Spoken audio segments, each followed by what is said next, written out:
So, what is Europe? What is Asia? What is Eurasia? Is it a question of geography? Is it a question of values? Or it is a question of aspiration? Is it the pure physical location of a country on a map that determines whether a country should be deemed as being European or Asian or Eurasian? Or is it the values of a country on issues like women's rights and homosexuality that determine who they agree with in terms of their values and thus place them in Europe, Asia, or Eurasia?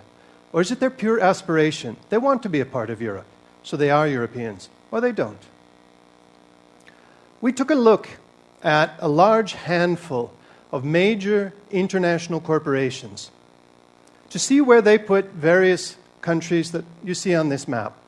Most of the countries fit nicely into one category or another. However, there were 5 countries in particular that defied a single category.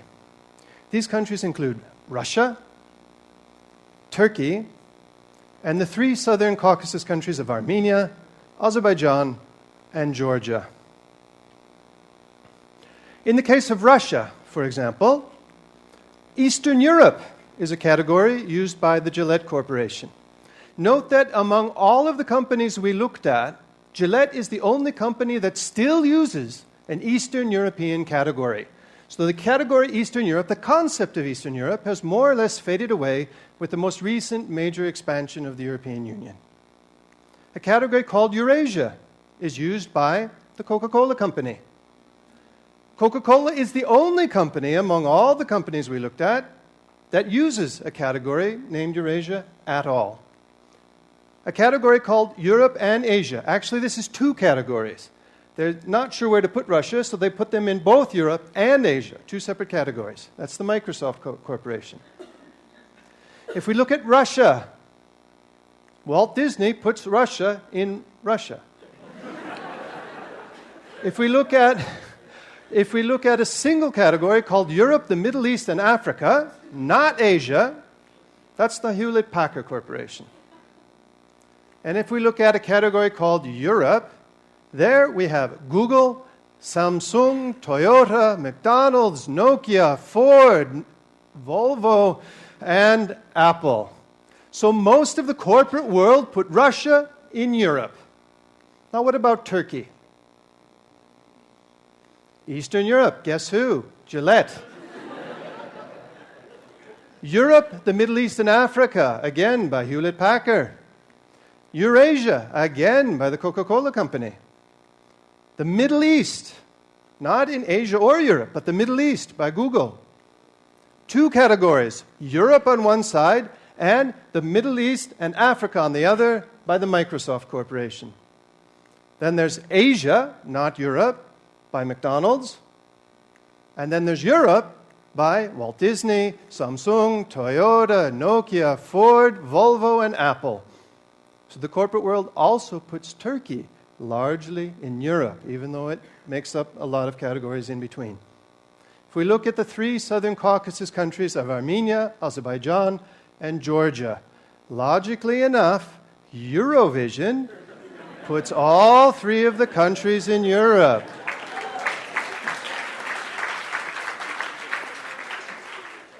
Microsoft puts all 3 of the countries in those 2 categories again, Europe and Asia, all 3 of the countries. Hewlett-Packard does not put Armenia in any category at all. Puts Azerbaijan in Europe, the Middle East, and Africa, and puts Georgia in the same category. If we look at the Ford Corporation, it puts Armenia in Europe, puts Azerbaijan nowhere at all, and Georgia also in Europe. If we look at Apple, it puts Armenia, this is a good one, in Africa, India, and the Middle East. And it puts Azerbaijan and Georgia nowhere at all. So we have a very confusing picture on all our countries, but still Europe has the red thread through most of it. So who do we look to get a definitive picture of where Eurasia, Asia, and Europe start and stop? This map from 1840 clearly puts Russia and Turkey in Europe. However, it is this map from the 1730s, nearly 300 years ago, that defines the line between Asia and Europe. It's created by a gentleman by the name of Philip Johan Strahlenberg, a Swede who was a prisoner of war with the Russians, and he created this, and it is used today mostly as the definitive map of where's the divide between Asia and Europe. Note on this map how Russia is cut in two, with about 30% of the Russian physical territory to the west of this line and 70% to the east. Interesting, today, along that very same line, 70% of the population and 70% of economic activity are on the west side and 30% on the east. Turkey on this map, only in Asia, not in Europe.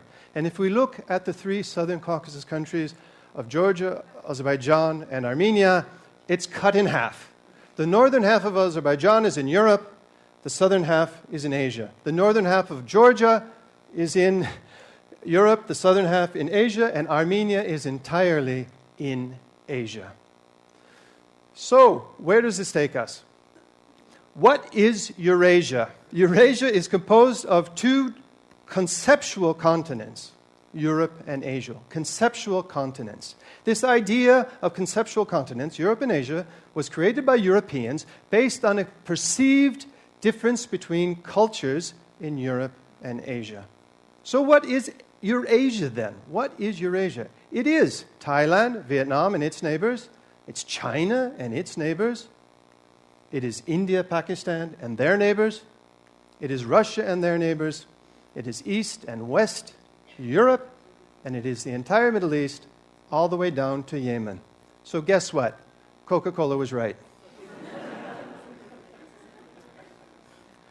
So does this mean that a part of Russia, a bit of Kazakhstan, the northern halves of Azerbaijan and Georgia should be in Europe, while the balance of those countries, as well as the southern half of Azerbaijan, Armenia, and Turkey, are in Asia? We looked at some value surveys in these countries to determine whether these people belong in Europe, Asia, or Eurasia. When asked, is religion important or very important to your life? In the EU, largely Christian EU, 19% reported that religion is important or very important to their lives. In Russia, Christian Russia mostly, 52%. In Muslim Turkey, 92%. In Christian Armenia, 85%. In Muslim Azerbaijan, 74%. And in Christian Georgia, 95%. The next value. When jobs are scarce, do men have more priority to a job than women?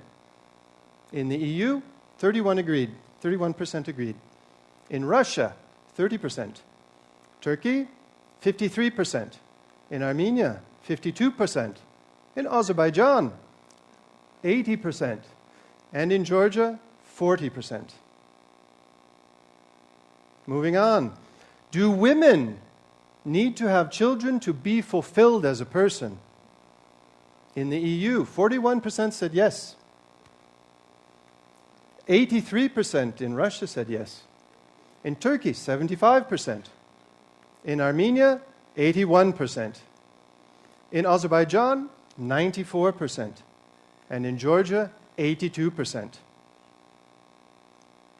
When asked when you would not like to have as a neighbor, HIV positive persons were specified by 17% in the EU, 57% in Russia, 79% in Turkey, 43% in Armenia, 44% in Azerbaijan, and 40% in Georgia. And who doesn't want a homosexual as a neighbor? In the EU, 20%.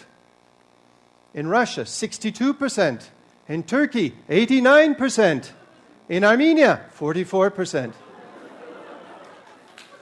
In Azerbaijan, 91%.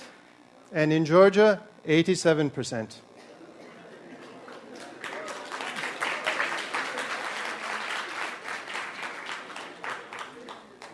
When asked if they were satisfied with their lives, are they happy? On a scale of 1 to 10, the EU people asked,